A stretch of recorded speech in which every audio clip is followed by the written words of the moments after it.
Hello and welcome to Tech Gets Real. I'm David Meyer. In this show, I tend to avoid talking about the business side of the AI industry, mainly because there are a lot of other video podcasts that already do that, and I want to maintain a focus on you and how AI affects you and your life. However, there is one big overarching story about the AI business right now that will affect you in one way or another, and I want to explain how. And that is the AI bubble that everybody keeps talking about. Now, when we say bubble, what do we mean? The point of comparison that most frequently gets raised is between what's happening now and what happened around the turn of the century in the so-called Dotcom bubble, when everyone was like, wow, the internet's amazing. Let's build and build and build. Let's build loads of infrastructure. Loads of companies got crazy valuations. And then it all went bust, and now nobody uses the internet anymore. No, that's not actually true. So the lesson of the dot-com bust is not that it killed an entire industry. It didn't, obviously. What it did was it killed a whole bunch of companies that weren't really making money, that weren't profitable, but that had insane valuations that had been lifted up by all of the speculative frenzy around the internet, around the web. Pets.com is one of the most famous examples. And it also really hit companies that were heavily involved in the build-out of internet infrastructure. Cisco's the big example there. They make networking equipment, and their share price fell by 80% in the dot-com bust. However, Cisco survived. All of that infrastructure did end up getting used, and the industry as a whole thrived, even though investors took a bath. So when people talk about an AI bubble, they aren't necessarily saying that AI is a dead end. There's probably a few people who believe that, but I think by now we can assume that that's not the case. Rather, what they're saying is that valuations are way too high, there's crazy levels of speculation, and there will inevitably be losers. And just as was the case back in the dot-com story, a lot of this has to do with insane levels of investment. OpenAI alone has pledged in the last month to spend over the next decade more than $1 trillion by the Financial Times calculations. Now, for context, that's almost 1% of the entire global GDP for one company. How do you make the money back? Well, the problem there is that we've spent the last couple of decades being taught by the tech industry that we shouldn't really pay for services, or if we do, we should pay a pretty small amount plus loads of our personal data, which can then be used to fuel targeted advertising, and the tech companies make loads and loads of money.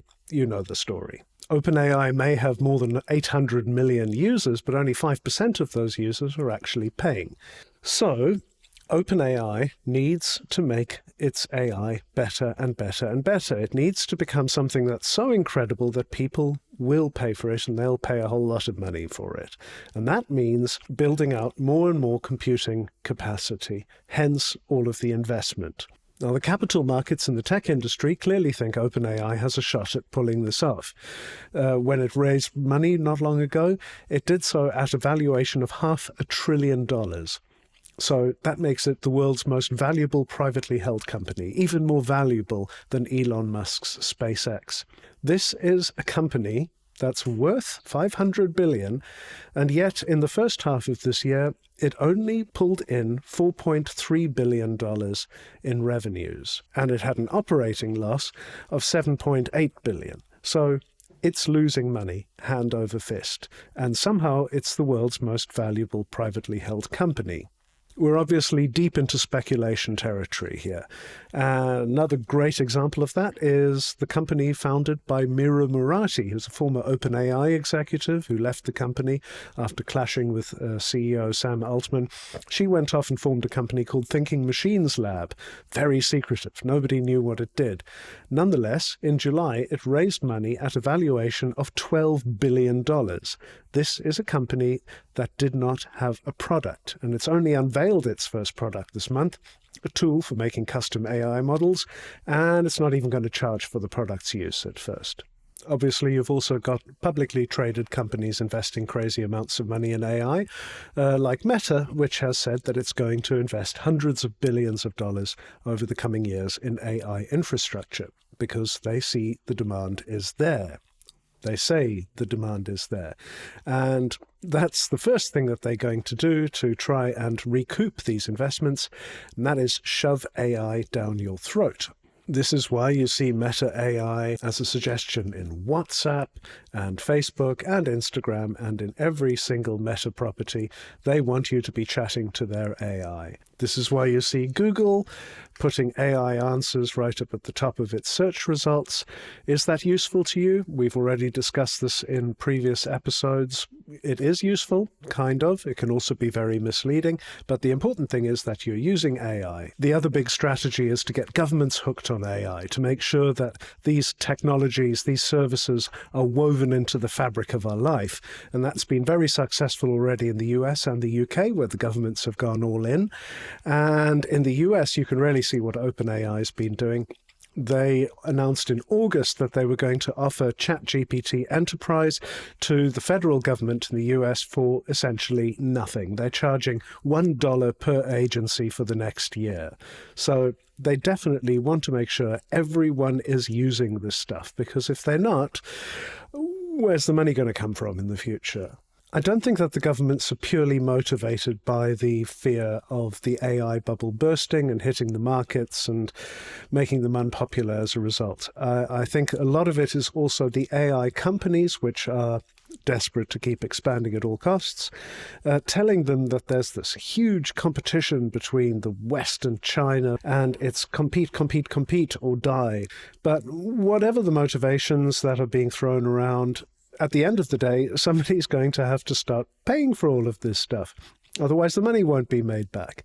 We've got 5% of ChatGPT's 800 million users actually paying to use the service. Business return on investment. A lot of companies have tried AI because they obviously would. Everyone else is. They want to see what it can do for them. But a lot of them have discovered that, in fact, it doesn't really improve their productivity that much.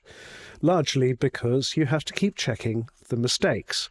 As we've covered previously in this show, AI is, as yet, not as good as people are at reasoning. And that means that it so-called hallucinates. It makes mistakes. It makes things up quite a lot of the time, 15% or more. And for many businesses, that is just not reliable enough. For many consumers, it's not reliable enough. Yeah, fine, it's okay to have an AI tool that's free and that messes up one time out of every 6 or whatever it is. But to actually pay large amounts of money for something that's going to make that many mistakes that you've got to correct, that's a different story. The AI industry's general line on this is that if you throw more money at the problem will go away. The idea boils down to build bigger, more powerful data centers, so you can build bigger, more powerful AI models, and you will overcome the reasoning problems through a kind of brute force. At the moment, that is a speculative idea. We don't know that it's really going to work out that way. But that is the core concept that is underpinning this crazy amount of infrastructural investment and the inflation of this bubble. And so at the moment, you've got a lot of AI and tech luminaries saying, actually, maybe there is a bubble after all, but it's okay. It doesn't really matter. You've got Sam Altman, CEO of OpenAI, saying a couple of months ago, when bubbles happen, smart people get overexcited about a kernel of truth. Are we in a phase where investors as a whole are overexcited about AI? My opinion is yes. Is AI the most important thing to happen in a very long time? My opinion is also yes. We've got Jeff Bezos, the founder of Amazon, which is a very important company here from the infrastructural side, their data centers. This is a kind of an industrial bubble as opposed to financial bubbles. The banking bubble, the crisis in the banking system, that's just bad. That's like 2008. Those bubbles society wants to avoid. The ones that are industrial are not nearly as bad. They can even be good, because when the dust settles and you see who are the winners, society benefits from those inventions. I don't think he's necessarily wrong about that at all. I just think it's a an overly glib assessment when you're talking about a bubble that could take out people's investment portfolios because of the excessive weight of these companies in the markets.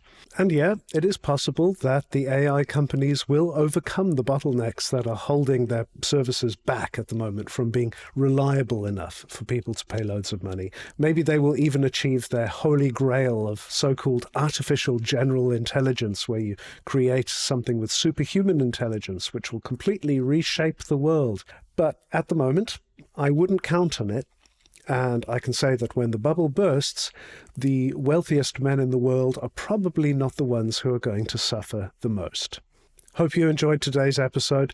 If you have any thoughts on the issue of the AI bubble and where you think it's going, please drop them in the comments below if you're watching this on YouTube, or if you're listening on one of the podcast platforms, drop me an email at david@techgetsreal.com. I'll see you next week.